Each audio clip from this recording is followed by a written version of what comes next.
Assalamualaikum warahmatullahi wabarakatuh. Salam sejahtera buat kita semua. Bapak Ibu Kepala Sekolah hebat, sekolah kami adalah salah satu sekolah yang mengimplementasikan kurikulum merdeka secara mandiri. Pada awal penerapannya, kami menemui beberapa kendala. Selain pemahaman guru-guru yang belum utuh mengenai implementasi kurikulum merdeka, pada saat yang sama kami juga kebingungan memulai pelaksanaan P5. Namun, kami tetap berproses dan melalui beberapa tahapan langkah strategis hingga kami memiliki pola khusus mengenai pelaksanaan P5 ini. Tahapan dan langkah strategis apa yang kami lalui? Mari kita saksikan tayangan yang kami bagikan berupa praktek baik pembagian peran guru dalam pengelolaan P5 di sekolah kami di SMP Negeri 39 Bandung. Pada awal mengimplementasikan kurikulum merdeka, seluruh guru belum memahami secara utuh konsep dan implementasi kurikulum merdeka, termasuk mengenai proyek penguatan profil pelajar Pancasila. Beberapa cara untuk membekali guru secara konsep dalam rangka persiapan implementasi kurikulum merdeka sudah dilakukan. Namun ibarat potongan puzzle yang belum tersusun, dalam prakteknya dirasakan guru-guru belum sepenuhnya memahami. Hal ini juga terjadi pada P5. Sebelum pelaksanaan proyek yang pertama kali, guru-guru masih dalam kondisi bingung memulai dari mana dan bagaimana prosesnya, terutama karena sekolah kami bukan sekolah penggerak sehingga kami mempelajarinya secara mandiri. Langkah strategis yang kami lakukan adalah: pertama, belajar bersama, yakni membekali guru secara teori melalui kegiatan secara klasikal seperti misalnya IHT, workshop, dan studi tiru ke sekolah penggerak. Langkah kedua adalah belajar mandiri, yakni saya sebagai kepala sekolah memberikan motivasi, membersamai, melakukan pengkondisian, serta monitoring evaluasi kepada guru untuk belajar mandiri di platform Merdeka Mengajar.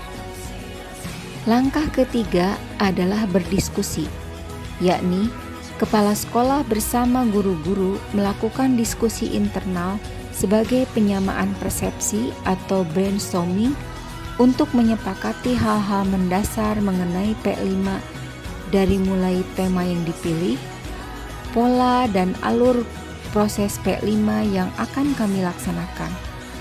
Dalam diskusi tersebut disepakati alur proyek dengan modifikasi model jigsaw atau tim ahli sebagai dasar pengelompokan peserta didik dalam proyek sesuai dengan hasil asesmen diagnostik.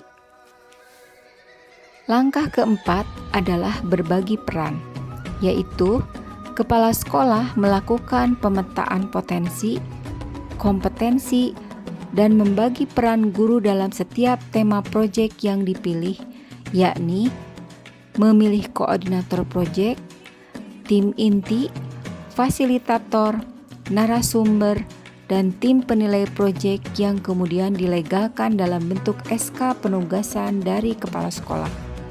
Pembagian peran ini menjadi kata kunci keberhasilan pelaksanaan proyek.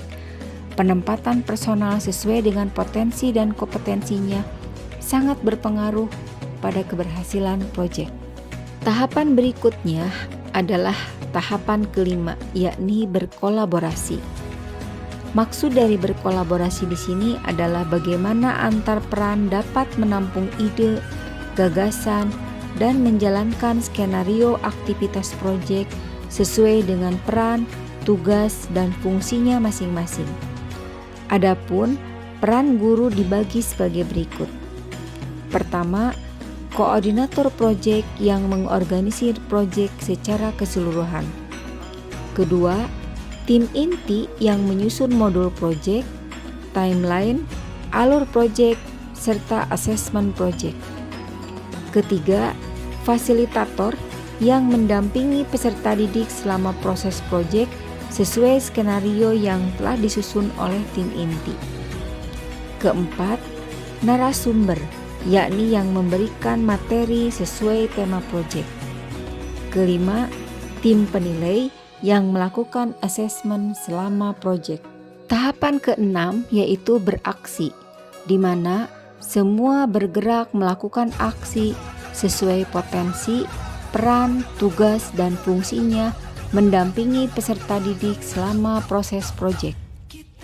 Ketujuh, kegiatan refleksi yang dilaksanakan setelah pelaksanaan proyek, yakni kepala sekolah bersama dengan koordinator, tim inti, fasilitator, dan tim penilai melakukan refleksi dan umpan balik untuk mengetahui ketercapaian proyek penguatan profil pelajar Pancasila dan untuk evaluasi perbaikan pelaksanaan P5 berikutnya. Tahapan pengelolaan SDM yang meliputi belajar bersama, belajar mandiri, berdiskusi, berbagi peran, berkolaborasi, beraksi, dan refleksi telah berhasil membuat pelaksanaan P5 di sekolah kami sukses, bahkan berhasil menjadi juara 1 best practice P5 tingkat provinsi yang diselenggarakan BBGP Jawa Barat pada acara Gebiar Prospektif pada tahun 2022. Demikian praktek baik menciptakan learning community dan kolaborasi melalui tahapan realisasi P5 di SMP 39 Bandung. Semoga dapat menginspirasi semangat untuk tetap belajar, membelajarkan, dan berinovasi kepada Bapak Ibu Kepala Sekolah hebat. Wassalamualaikum warahmatullahi wabarakatuh.